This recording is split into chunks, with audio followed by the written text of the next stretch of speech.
예, 이제 하나님의 말씀을 나누는 시간을 갖도록 하겠습니다. 그동안 제가 강의한 설교 내용이 이렇게 유튜브에 저장이 되어 있습니다. 지금 계속해서 우리는 예수 그리스도의 행적을 따라가고 있습니다. 탄생으로부터 쭉 지금까지 왔죠. 앞으로 예수님의 부활하시는 그 장면까지 계속해서 예수님을 따라갈 겁니다.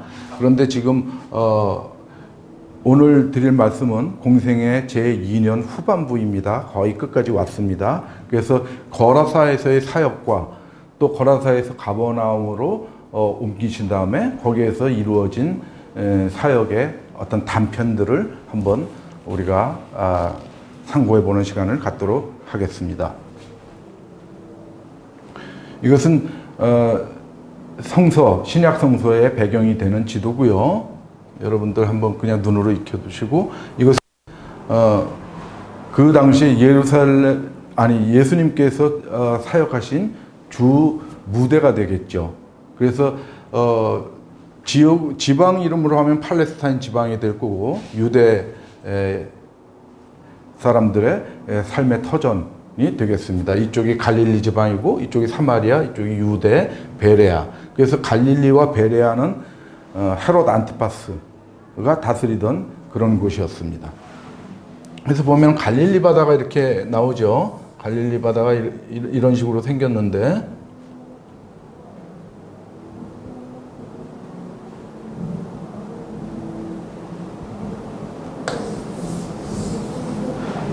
이렇게 생겼죠. 그래서 이렇게 요단강이 이렇게 흘러 들어오고 흘러 나갑니다. 그죠? 요단강이 이렇게 해서 여기가 가버나움이 이렇게 있습니다.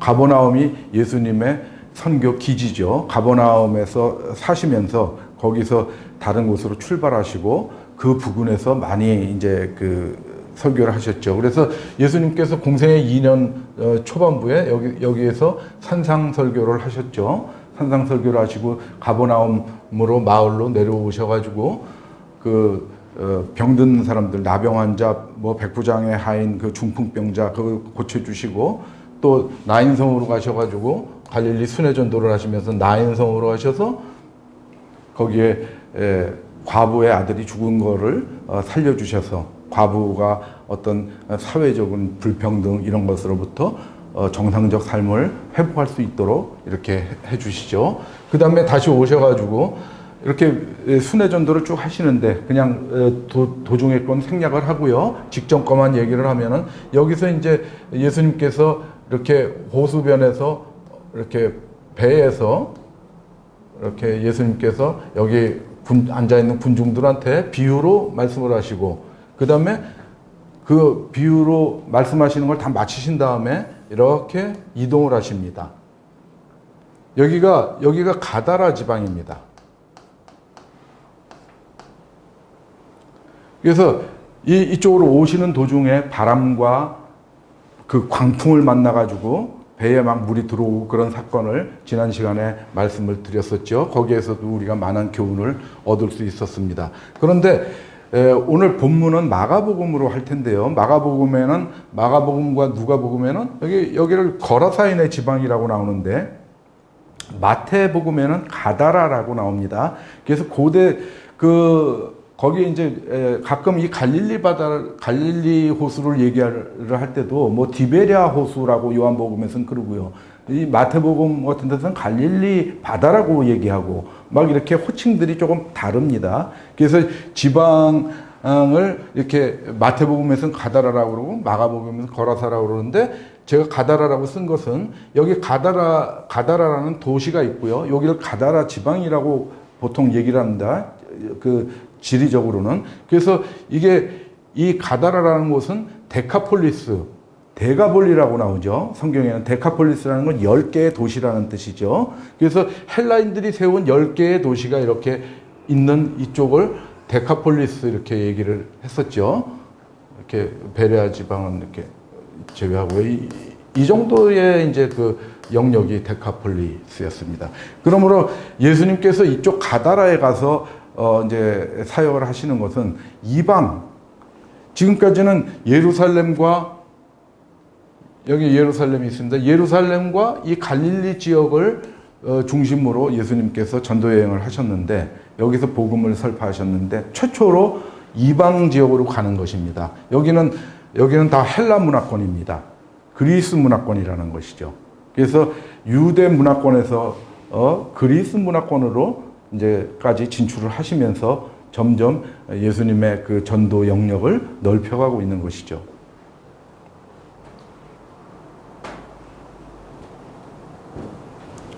그래서 이제 본문으로 들어가 보겠습니다. 본문을 오늘은 슬라이드에 다 담았습니다. 그래서 여러분들과 조금 구체적으로 좀 구절들을 잘 나가면서 말씀을 나누기 위해서 이렇게 본문을 다 했습니다. 마태복음하고 누가복음에도 같은 에피소드가 나오는데 마가복음을 기준으로 했습니다.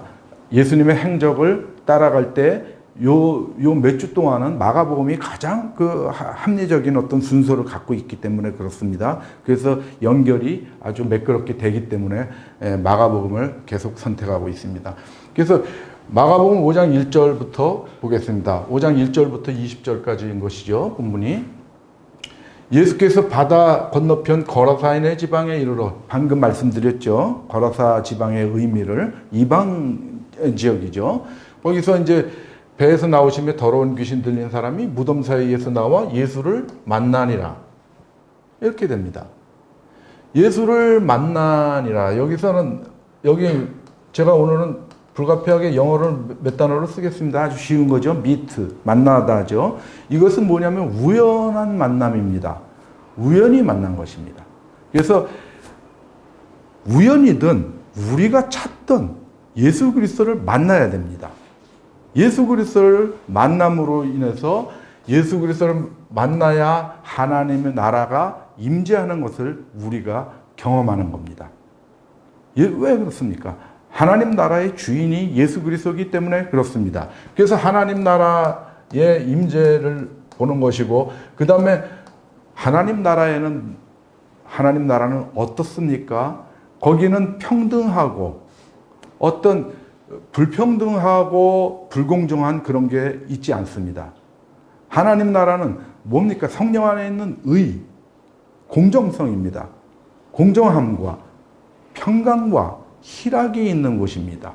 그래서 그것이 우리에게 임재해 있는 것입니다. 이미 와 있는 나라. 그래서 하나님의 나라는 그렇게 돼서 우리가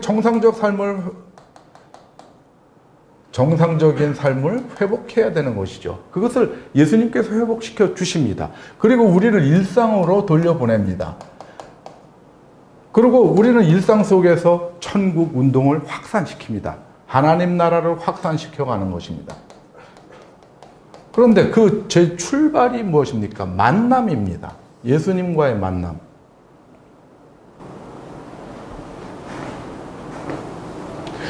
만남에 대해서 한번 우리가 같이 생각을 해보도록 하겠습니다.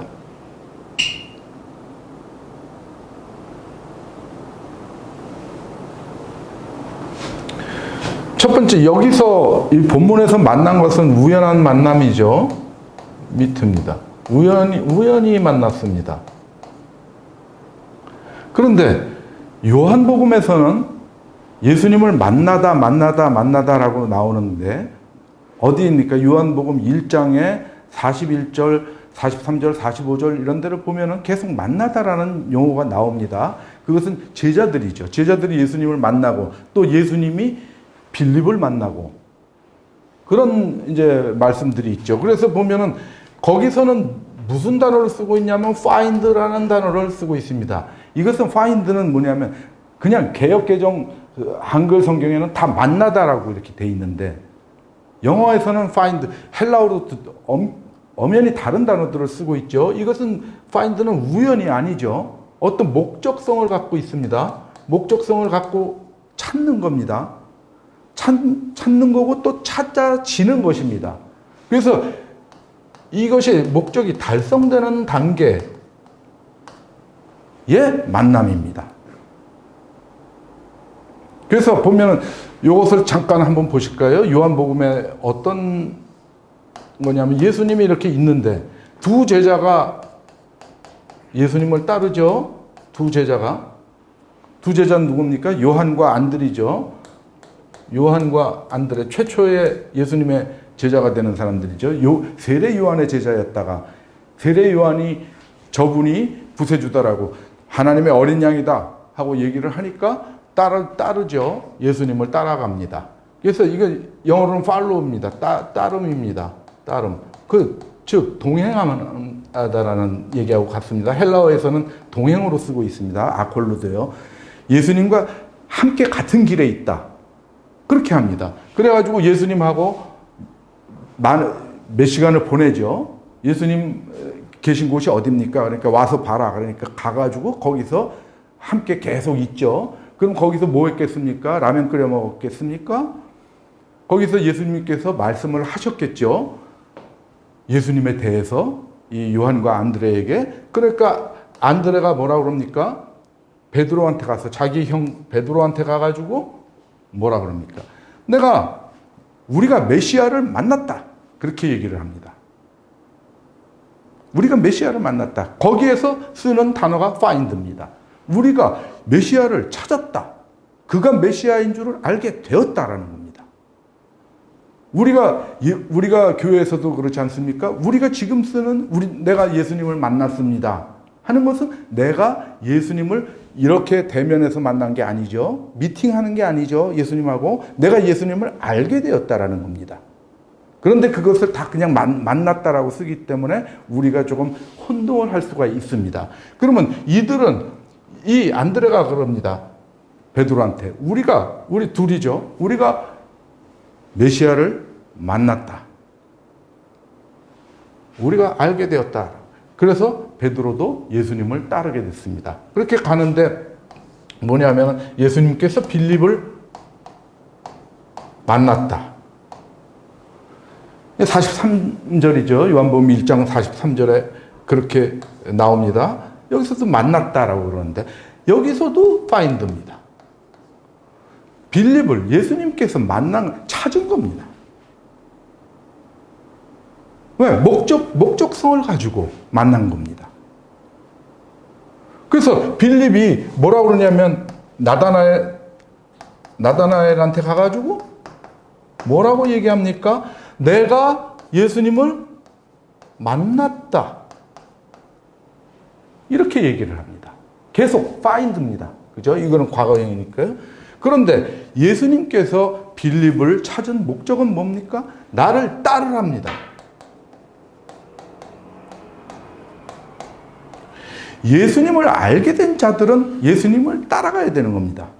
예수님과 동행하는 삶을 살아야 되는 겁니다. 그 목적을 가지고 예수님께서 빌립을 찾으신 거고, 안드레가 예수님임을 알고, 예수님이 메시아인 줄을 알고 자기 형을 불러서 예수님께 모시고 간 것입니다.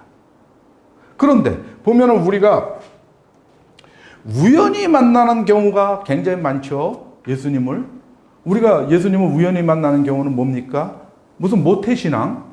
그런 사람들을 우연히 만난 거죠. 자기가 어떤 목적을 가지고 한 게 아니고 이렇게 어머니 뱃속에서부터 하다 보니까 문화적으로 그냥 기독교 집안 가정에서 태어나가지고 예수님을 우연히 만나죠. 그리고 또 친구 따라서 그냥 주일학교 부활절날 계란 타 먹으러, 또 성탄절날 맛있는 거 많이 과자도 주고 그러니까 주일학교 때 그렇게 가서 우연히 가고, 또 사춘기 때는 이쁜 여학생, 또 멋있는 남학생 만나러 이렇게 가죠.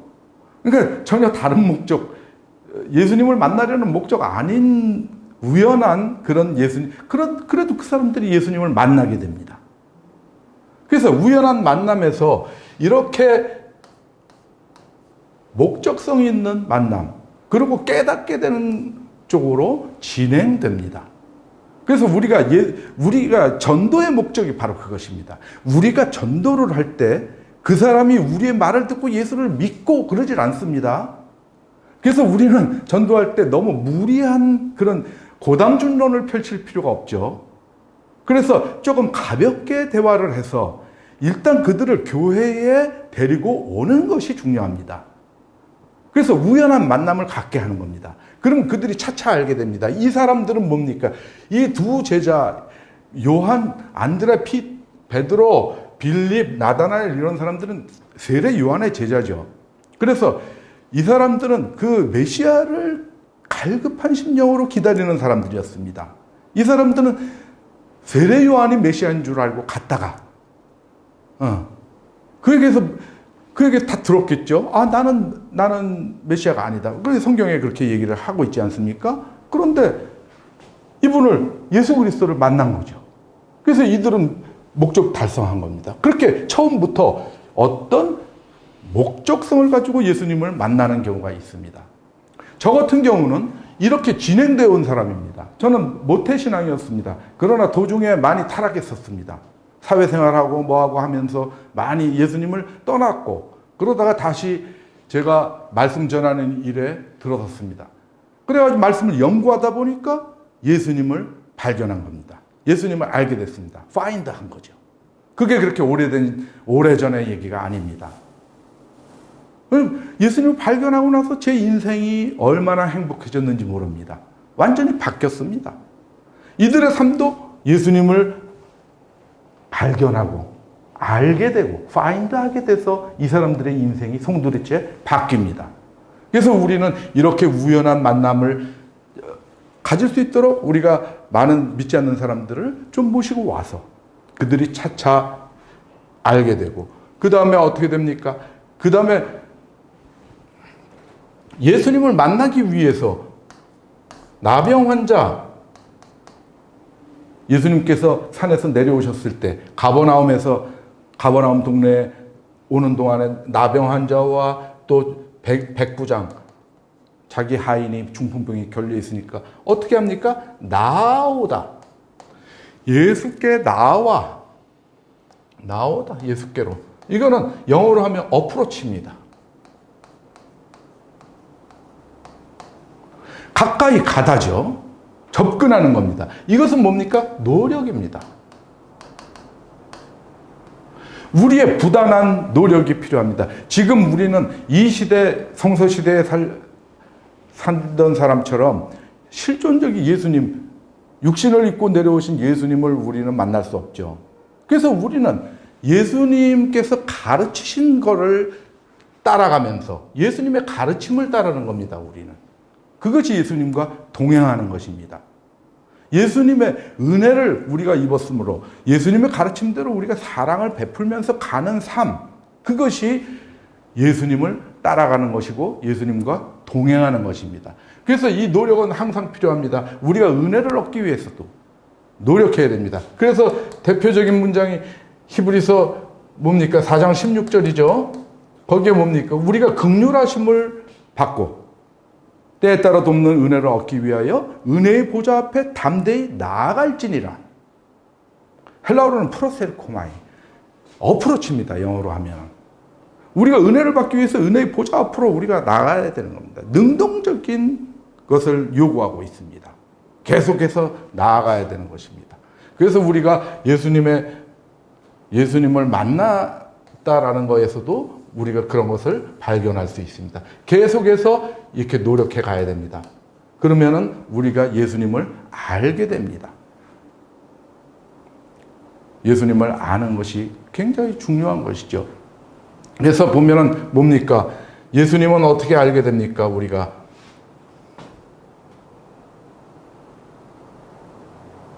우리가 이렇게 우연히 어떤 예수님과 만나는 사람들도 예수님에 대한 말씀을 자꾸 듣게 되죠. 그죠? 교회에 오면은. 그래서 믿음이라는 것이 어디서부터 생깁니까? 믿음은 들음에서 나며 들음은 그리스도의 말씀으로 말미암았느니라. 그게 로마서 10장 17절 말씀입니다. 그래서 우리는 이렇게 저처럼 말씀을 막 연구하는 사람들도 예수님을 이렇게 발견하게 되지만 교회 가서 예수님의 말씀을 그 연구한 사람들의 말씀을 많이 들으면은 믿음이 생기는 것이죠. 그래서 예수님을 알게 되는 것입니다. 그래서 항상 우리는 예수님을 만나기 위해서 노력하고 또 예수님을 만나지 못한 사람들을 만나게 하기 위해 노력해야 됩니다. 그래서 이렇게 우연히 만났지만 만난 이후에 어떤 예수님의 능력을, 은혜를 입고 나서 예수님을 알게 됐겠죠. 미트에서 파인드로 이 사람이 가는 과정이 쭉 나오는 것입니다. 그 사람 무덤 사이에 거처하는데, 그래서 여기 이제 한글 성경에는 이렇게 무덤 사이에 거처한다고 이렇게 번역을 했습니다. 왜 그렇습니까? 우리나라 무덤은 이렇게 무덤들이 이렇게 있죠. 그러니까 무덤 사이 이 어딘가에 이제 이렇게 뭐 움막 같은 거 이렇게 쳐놓고 거처한다고 생각을 했을 수도 있죠. 그래서 이렇게 번역을 한 거죠. 근데 여기 보면은 영어 성경에서 in tomb, 무덤 안에, 헬라어로는 en 이렇게 씁니다. 그다음에 영어로는 in입니다. in. 무덤 안에 거처했다고 나오는 겁니다. 헬라어 성경에도 그렇고 영어 성경에도 그렇고. 그러면 우리가 이렇게 번역할 수밖에 없었던 것은 완전히 그 무덤이 달라서 그런 거죠. 예수님 돌아가셨을 때 어떻게 됐죠? 어떤 큰 굴에, 아리마대 요셉이 준비해 놓고 있던 큰 굴에다가 거기다가 예수님 시신을 모시고 그 다음에 이렇게 큰 돌을 굴려서 입구를 막았죠. 그런 겁니다. 그래서 그 무덤이 다 굴의 형태였습니다. 그때 당시 유대인의. 그러니까 안에 들어가서 막달라 마리아, 예수님께서 부활하신 다음에 막달라 마리아 가고 그러니까 어떻게 됐습니까? 거기 청년이 거기 앉아 있었죠. 무덤 안에. 흰 옷을 입은 청년이 앉아 있었다고 성경에 나오지 않습니까? 그렇게 사람이 들어가서 이렇게 앉아 있기도 하고 눕기도 하고 거주할 수 있었던 겁니다. 그러니까 완전 거지 같은 사람들은 그 무덤에서 살 수도 있었던 것이죠. 그래서 이제 거기에 거처하는데 그 사람의 그 귀신 들린 사람의 상태가 이렇게 나옵니다. 막 이제 쇠사슬에 묶어도 막 끊고 막 해서 막 소리 지르고 돌로 자기 몸을 해치고 막 이런 상태입니다. 환자의 상태. 그런데 그가 멀리서 예수를 보고 달려와 절하며, 왜 예수님 보고 달려와 절했겠습니까? 반가워서 그랬을까요? 입니다. 두려워서 그런 거죠. 귀신이 자기가 쫓겨나갈까봐. 그렇게 해서 하는 얘기가 뭡니까? 나를 괴롭히지 마옵소서. 이거죠. 귀신이 하는 소리죠. 귀신 들린 사람 같으면은 이 귀신을 쫓아내달라고 그랬겠죠. 근데 귀신이 얘기를 하고 있습니다, 지금. 그러니까, 그런데 이 귀신은 예수님을 알아보고 있습니다. 지극히 높으신 하나님의 아들 예수여, 이렇게 얘기합니다. 예수의 정체를 알고 있는 겁니다. 그리고 여기서 보통 지극히 높으신 하나님의 아들 예수여, 이런 거는 뭡니까? 이방인들이, 헬라 문화에 있는 사람들이기 때문에 헬라 문화에서는 다신교죠. 그러니까 높은 신이 따로 있습니다. 그들에게서는 가장 높은 신이 제우스였죠. 올림푸스의 12신 중에서도 가장 높은 신이 제우스였습니다. 그래서 우리나라에도 옛날에 보면은 그 무당 중에 제일 센 무당은 만신이라고 불렀죠. 만 가지 신 위에 군림한다는 것이죠. 그래서 보면 지극히 높으신 하나님의 아들 예수여. 다니엘서 보면은 느부갓네살이, 바빌로니아 왕 느부갓네살이 그 다니엘의 친구 사드락과 메삭과 아벳노를 풀문불에 던졌죠. 근데 천사가 와서 그들을 보호하니까 전혀 풀문불에 데이지도 않고, 그러니까 느부갓네살이 깜짝 놀라서 그들을 부르면서 하는 얘기가 지극히 높으신 하나님의 종 사드락과 메삭과 아벳느고야, 거기서 나와라, 이러죠. 그러니까 그 바빌로니아의 다신교죠. 바빌로니아도. 그러니까 그 신들 중에서 가장 높은 곳에 계신 것이다 라는 겁니다. 그래서 사도행전 17장에 보면은 사도 바울이 에피쿠로스 학파, 스토아 학파 철학자들과 얘기를 하다가 그러죠. 내가 돌아다녀 보니까 너네는 종교심이 깊어서 막 갖가지 신을 모시고 있다. 심지어 그 이름을 모르는, 아무도 모르는 신에게라고 바치는 신전도 있더라. 그렇게 얘기를 하고 있습니다. 그러니까 이 헬라 사람들은 많은 신을 모시고 있었던 다신교 사회였습니다. 그 끝에 하는 얘기가 뭡니까? 너네가 그렇게 신전을 모시지만 우주와 천지를 창조하시고 만물의 주제이신 하나님은 사람의 손으로 지은 전에 계시지 않는다. 이렇게 말씀하시죠. 그래서 우리가 교회 건물이라는 게 하나님이 계신 성전이 아니라는 것을 제가 말씀드릴 때 그 말씀을 한 거죠. 사도행전 17장 24절입니다. 하나님께서는 사람의 손으로 지은 전에 계시지 않는다. 똑같은 얘기를 스데반이 사도행전 7장에서 사도 바울보다 훨씬 먼저 해서 얘기를 한 적이 있죠. 그렇게 되어가는 겁니다. 자기 피지 말라고 하는데 이 더러운 귀신아 그 사람에게서 나오라 하셨습니다. 이렇게 벌써 말씀을 하셨기 때문에 자기를 괴롭히지 말라고 그러는 것이죠. 그런데 내 이름이 무엇이냐 이렇게 묻습니다. 근데 이상합니다. 이 귀신은 예수님을 딱 보고 알았는데 하나님의 아들 예수라는 걸 예수님은 얘를 모른다 이렇게 생각할 수도 있습니다. 그런데 그렇지 않습니다. 이것은 지금 예수님께서는 지금도 정신병원의 정신과 의사가 항상 그 환자에게 그 정신과 환자의 아이덴티티, 그러니까 그 정체성을 밝히는 질문을 던집니다. 스스로 밝히도록. 당신은 어떤 존재입니까? 라는 것을 계속해서 어떤 문항으로 물어가면서 자기 스스로 자기를 밝히면서 자기 정체성을 잡아가는 그런 과정을 거치죠. 정신과 치료요법 중에 하나라고 그럽니다. 내 이름이 무엇이냐 하고 물어보니까 내 이름은 군대다 그럽니다. 이게 레기온입니다. 레기온. 이것은 뭐냐면 군단이란 뜻입니다. 헬라어로도 레기온 이렇게 번역되고 있습니다. 이건 로마 군단을 얘기합니다. 로마의 한 군단. 로마의 군단인데 보통 6,000명으로 구성되어 있습니다. 로마 시민권자 6,000명. 그리고 전쟁이 일어나서 싸울 때는 그 속주, 자기네가 지배하고 있던 그 동네, 그 지방 사람들을 또 6,000명 뽑아가지고 12,000명을 한 군단으로 해가지고 움직이고, 보통 때는 6,000명이 한 군단입니다. 그렇게 해서 많은 숫자가 들어가 있다는 얘기죠, 귀신이. 그렇게 자기 그 귀신의 정체성을 밝히고 있습니다. 우리가 많음이니이다.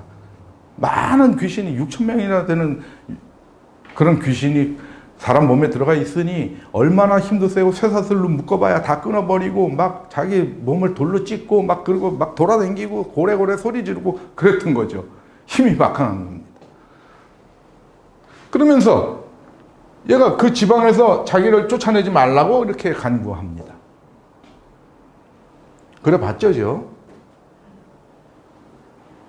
근데 마침 거기 돼지의 큰 떼가 산 곁에서 먹고 있는 겁니다. 돼지를 치고 있었던 것이죠. 그 가다라 지방은 이방 지역 아닙니까? 유대인들은 돼지를 먹지 않습니다. 돼지고기를. 그러니까 유대인은 돼지를 키우지 않았습니다. 그래서 거기 돼지를 키우고 있다는 것 자체가 가다라 지방은 이방 지역이다. 헬라인들은 돼지고기를 아주 즐겨 먹었습니다. 우리를 돼지에게로 보내어 들어가게 하소서 하니 허락하시는데 더러운 귀신들이 나와서 돼지에게로 들어가매. 거의 2,000마리 되는 떼가 2,000마리나 되는 6,000마리 귀신이 2,000마리로 들어갔으면 돼지 하나당 3마리씩 들어갔겠죠. 귀신도 그냥 마리로 얘기합시다. 그래서 바다를 향하여 비탈로 내리다가 바다에서 몰살했다. 그 지방에서 쫓아내지 말라고 했다가 그 지방에서 그냥 떠나갔으면 되는데 그 지방에서 떠나버리지 않고 저 돼지떼로 들어보내 주십시오 하니까 오히려 얘네들이 다 내리달아서 바다로 들어가서 몰살했습니다. 바다라는 게 갈릴리 호수죠. 가다라 지방의 그 북부 쪽 그 갈릴리 접경은 굉장히 경사가 가파르게 되어 있습니다. 그래서 그냥 막 돼지떼들이 막 글로 그냥 막 휩쓸려 내려가면 다 빠져 죽게 돼 있는 거죠. 이렇게 완만한 데가 없으니까 그냥 막 비탈길로 내리달아서 다 빠져 죽었습니다. 이 얘기를 들었을 때 청자들이 듣는 사람들이 얼마나 통쾌했겠습니까? 이중적으로 통쾌함을 느꼈을 겁니다.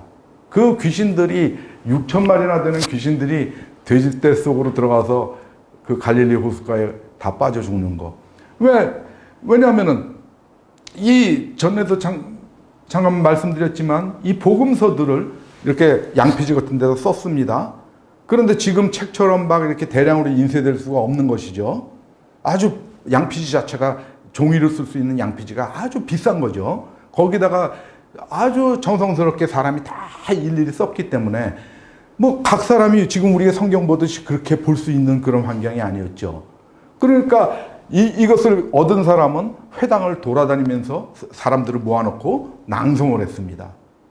그럴 때 우리 옛날에 극장에서 막 멋있는 장면 나오면은 막 주인공이 악당을 물리치는 장면 나오면 막 박수 쳤었습니다. 극장에서. 이 얘기를 듣고 사람들이 엄청나게 박수 쳤을 겁니다.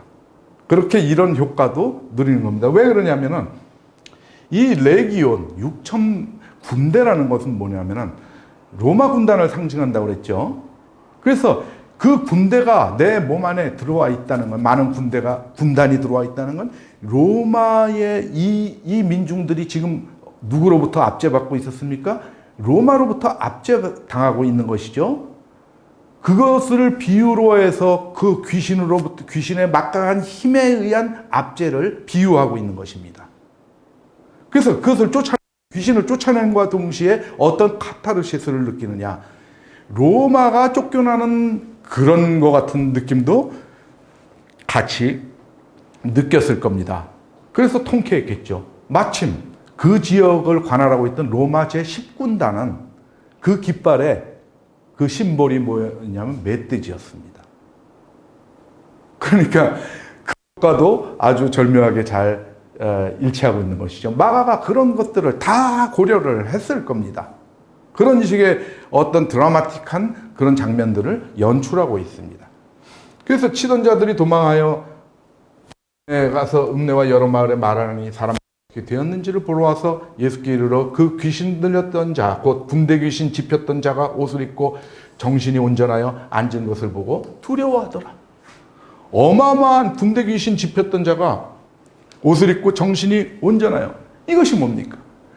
하나님의 나라의 임재입니다. 예수를 만난 귀신 들린 자가 하나님의 하나님 나라가 온 것을 경험하게 됩니다. 왜냐하면 하나님 나라는 무엇입니까? 사탄, 귀신이 지배하는 나라가 아닙니다. 거기서 하나님 나라에서는 귀신이 쫓겨나야 됩니다. 그리고 무엇입니까? 정상적 삶을 회복해야 되는 것입니다. 이 사람이 정신이 온전하여서, 옷을 입고 정신이 온전하여서 정상적 삶으로 돌아왔습니다. 이 사람들이 놀랐고 두려워한 것은 뭡니까? 그 어마어마한 귀신을 물리치는 그런 더 강한 존재에 대한 인식이죠. 그래서 이 사람들이 두려워하게 된 것이죠. 경외심입니다, 일종의.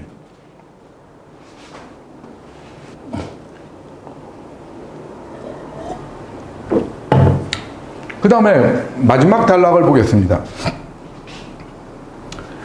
그들이 예수께 이 상황을 모두 안 그들이 지방에서 떠나가시기를 간구하더라. 엄청난 그 권능을 가지신 예수님, 두렵기도 하고, 또 자기네들이 손해도 많이 봤죠. 돼지 2,000마리가 다 죽었으니까. 이분이 여기 계시면은 또 어떤 사고가 일어날지 모르는 거죠. 그래서 우리는 저기 예수님처럼 그렇게 능력 있는 분 필요 없습니다. 여기서 그냥 떠나가 주세요. 우리는 또 모시는 신들이 많습니다. 제우스, 아테네, 아르테미스, 아뎀이라고 성경에 나오죠. 아뎀이라고, 아르테미스, 무슨 아폴론, 이렇게 여러 신들이 있지 않습니까? 자기네들이 모시는 신도 있고, 그러니까 이제 예수님 별로 필요도 없고, 그냥 떠나가세요. 예수께서 배에 오르실 때 귀신 들렸던 사람이 함께 있기를 간구했습니다. 같이 동행하기를 원했습니다. 예수님을 따르기를 원했습니다. 왜? 예수님을 알았으니까. 파인드 했으니까. 예수님을 발견했으니까. 이분이 그리스도구나 라고 발견하면 그 다음 단계는 뭡니까? 그를 따르는 거죠. 그래서 따라가기를 원했지만 허락하지 아니하시고 그에게 이르시되 집으로 돌아가라. 내 가족에게 알리라. 주께서 내게 어떻게 큰 일을 행하사 너를 불쌍히 여기신 것을 내 가족에게 알리라. 이는 바로 근접거리에서 예수님을 따라가기를 원했지만 그것만이 동행하는 것이 아니다 라는 겁니다. 정상적 삶을 회복한 네가 일상으로 돌아가라는 겁니다. 일상의 삶으로 돌아가서 전파하라는 겁니다. 그것 또한 나를 따르는 것이다. 네가 나를 알았으므로 나를 따르라는 겁니다. 그것 또한 나와 같이 가는 것. 이 사람들, 이 제자들은 뭡니까? 전역 동력자들이죠. 전역 사역자들입니다. 그러나 이 귀신 들렸던 자는 전역 사역자가 아닙니다. 전역 사역자 아닌 사람들은 어떻게 예수님을 따릅니까? 예수님을 또 어떻게 알아냅니까? 자기가 체험한 대로 예수님의 은혜를 느끼고 예수님의 사랑을 베풀어 가는 것입니다. 그것이 예수님을 따르는 삶입니다. 그러니까 일상에서 그렇게 하는 겁니다. 일상의 삶을 회복해서 가는 겁니다. 그가 가서 예수께서 자기에게 어떻게 큰일을 행하셨는지를 데가볼리에 전파하니, 아까 거기가 데가볼리라고 그랬죠. 데카폴리스, 헬라인들의 지방. 거기에 가서 이 사람이 전파를 하는 겁니다. 예수님의 능력과 그 은혜와 그 사랑을 전파했겠죠. 이 사람은 완전히 자기가 피부로 체득한 것이죠. 자기를 그렇게 오랫동안 괴롭혔던 그 군대 귀신을 예수님께서 쫓아내 주시고 정상적 삶을 회복해 주셔서 자기가 이미 와 있는, 임재해 있는 하나님 나라에 살게 하심을 얼마나 감사했겠습니까? 그는 하나님 예수님의 은혜와 자기의 감사, 그리고 그것을 다 사랑으로 전했을 겁니다. 그래서 데가볼리에 전파하니 모든 사람이 놀랍게 여기더라. 이렇게 됐습니다. 그 이후에는, 그 다음에는 무엇이냐? 가버나움으로 가시는 일이 생깁니다. 이렇게 갈릴리에서 가버나움에서 가다라 지방으로 가셨다가 막 풍랑도 만났고요. 그 다음에 여기서 귀신을 쫓아내시고, 군대 귀신을 쫓아내시고 다시 가버나움으로 갑니다. 그래가지고 여기는 두 가지 에피소드가 같이 겹쳐서 일어납니다. 회당장 야이로의 딸을 죽음에서 살리시고, 그 다음에 그 과정 속에서 혈루증으로 알아온 한 여자를 낳게 하는 것이 있습니다. 그런데 오늘은 오늘 이 두 가지를, 군대 귀신 들린 자 거라사 지방의 사역과 또 다시 가버나움에서 가서 사역하신 것을 다 말씀드리고자 했는데, 좀 짧게 해서 이렇게 전하려고 했는데 또 이렇게 말씀을 전하다 보니까 시간이 많이 걸렸습니다. 그래서 오늘 여기까지 하면은 2시간짜리가 되기 때문에 이것은 다음 시간에 여러분과 말씀을 나누고자 합니다. 여기서도 말씀을 나눌 것들이 꽤 있으니까요. 그래서 다음 시간을 기대해 주시고 오늘 말씀 여기서 마치도록 하겠습니다. 경청해 주신 여러분 감사합니다.